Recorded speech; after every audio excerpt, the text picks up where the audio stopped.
What's up, y'all? My name is Jeffrey Morgan and welcome to Flip and Profit, where we create financial freedom one flip at a time. If you're new to my channel, I'm a reseller on eBay. I've been doing it for a few years now and I like to share my journey and what I've learned along the way. If you're into this type of content, don't forget to subscribe and hit that notification bell so you don't miss out on any more big flips. And in today's video, we're going to go over the top 10 items that I sold in the past month. If you're new to reselling, then this will be a good top 10 items for you to be on the lookout for. So without any further ado, let's get into the top 10 items to resell. So the first item up is going to be the Pyrex 210 pie plate. I found this recently in a trip to the thrift video at the Salvation Army. I paid, I think, $2.50 for it, something like that. And I sold it for $23.77. I don't normally pick up too much glassware, really just because I don't find anything worth selling to me anyways. So this was new to me, kind of branching out, trying different items, and I'm glad it worked out. And next up, number 2 is going to be this Rakuten Pocket Poker Deuces Royal Flush 5000 game. This is like a handheld game. They call it Pocket Poker and Pocket Deuces.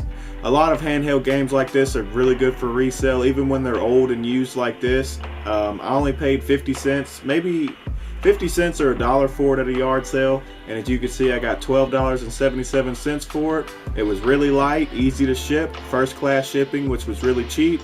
So yeah, little handheld pocket games, stuff like that, good to pick up at the thrift or yard sales. And the third item on the list are some Nike shoes I also found, I think at the yard sale haul video not too long ago. I paid $3 for these. They're Nike's men's running shoes. I think I had them listed for $24.77 and I took a best offer of $23. And men's athletic shoes, definitely Nike brand, are always going to have really good resale value as long as they're in good condition. So yeah, another good flip. And the fourth item on the list is a Texas Instrument TI-83 Plus Silver Edition graphing calculator. It wasn't in the best of shape, but any Texas Instrument, the TI-83, TI-84s, the graphing calculators do really good resale value. If you find some at the thrift or yard sales, pick them up as long as they're not too expensive because they sell really quick. And I only got $19.77 for it. Usually sometimes you get, you know, these graphing calculators pre-owned, they can still be worth 40, 50, 60 bucks sometimes. This one not so much. But I only paid $1 for it, and it sold within a day, and cheap shipping as well. So really good flips on the Texas Instrument calculators. Number 5 on the list is this Ford 2010 F-150 radio that I picked up at a yard sale. I paid $5 for it, and it actually even came with like the face cover, like the dash cover for it. I actually listed it separately. And you can see here the radio already sold for $79.77. There's pretty good profits on stock radios that are pulled out of vehicles as long as they still work. And to be honest, there's no real way to test them, but I've picked some up at yard sales plenty of times and sold them, and I haven't had any of them returned. And they're worth picking up at yard sales or thrift stores. Next up is this Chaps Ralph Lauren men's navy blue blazer. Always be on the lookout for any men's dress up clothes, stuff like slacks or blazers like this. Definitely if they come in the piece, you know, 2-piece, 3-piece all together, you can get pretty good money for those. And even just this blazer alone, it had really nice like gold buttons on it and stuff. I only paid $1 for this at a thrift store. It was a 99-cent sale, and I was able to get $49.77. And number 7 on the list is this Mr. Twister electric Fisherman fillet knife. I picked it up at a yard sale for only $5, and I had it listed for $29.77, but took a best offer of $27.50. Any electronics you find brand new, still in the package, in good condition,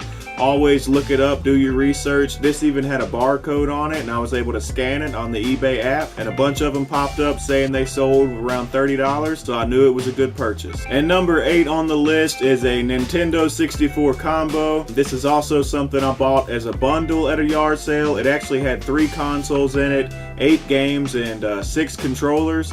Only 2 of the consoles ended up working, all the games work, and only 4 of the controllers were working. So what I ended up doing was actually keeping one of the consoles for myself and some of the good games, and we've actually been having a lot of fun on it here lately. But the rest of it I put in a bundle and put it up for sale, I think at $79.77, and took a best offer for $75. So always be on the lookout for old vintage gaming systems, you know, Super Nintendo Nintendos, Nintendo 64s, even like the PlayStation 2 Slim sometimes you can get pretty good money for. Wii consoles are also really good to flip. So there you go, 75 bucks for a Nintendo 64 bundle. And number 9 on the list is a Magnavox DVD VCR recorder. This is actually even a DVD recorder. It burns both ways, VCR and DVDs.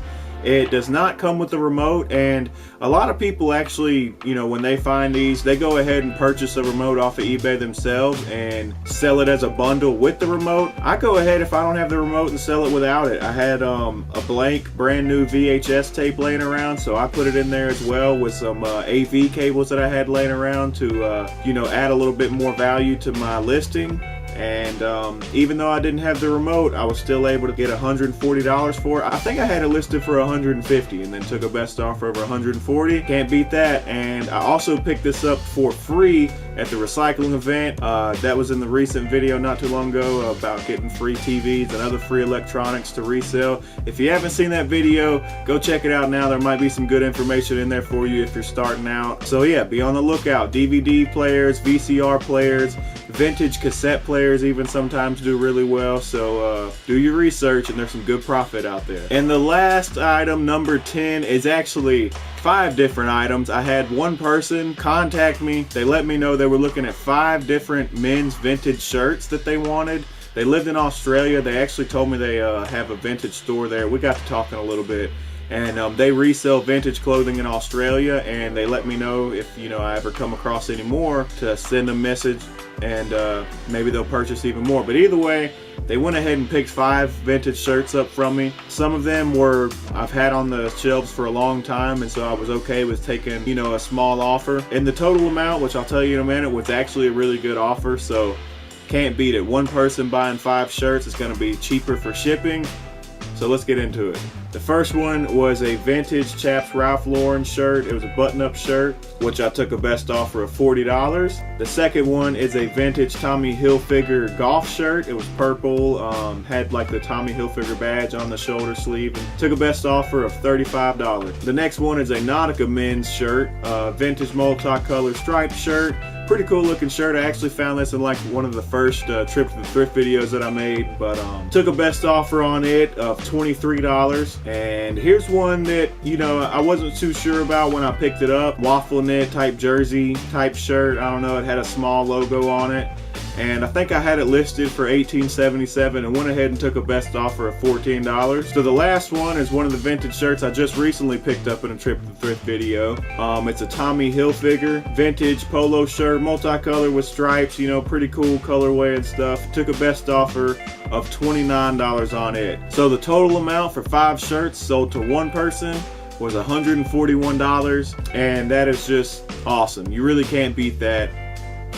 I made some pretty good profit off of these vintage shirts. I can't remember exactly how much I paid for each one of them, but I average about $2 to $3 a piece on shirts like this. Really good margins, had really good sales over the month. I hope this BOLO list will help you out and give you a better idea of what to look for when you're out there sourcing. Hit the like button if you enjoyed this video. Also, don't forget to subscribe and hit that notification bell so you don't miss out on any more big flips. And if you're new to reselling and need some shipping supplies, check out my affiliate links down in the description. Man, I just hit 200 subscribers a few days ago, and we're almost already at 250. It's pretty awesome. I think I'm about to hit 250 tonight. So if you're new here, I really appreciate you checking out the channel. Go back and check out some of my playlists. If you're new to reselling, I got a series on how to boost sales. It's really like 4 videos. It's only like about 30 minutes long. But anyway, I'm glad you guys are enjoying the channel, enjoying the content. I hope to bring more quality stuff to you. It's been really fun, and I can't thank you guys enough. So until I see you next time, keep flipping. And number 7 on the list is this Mr. Twister. Mr. Twister, Mr. Twister, Mr. Twister.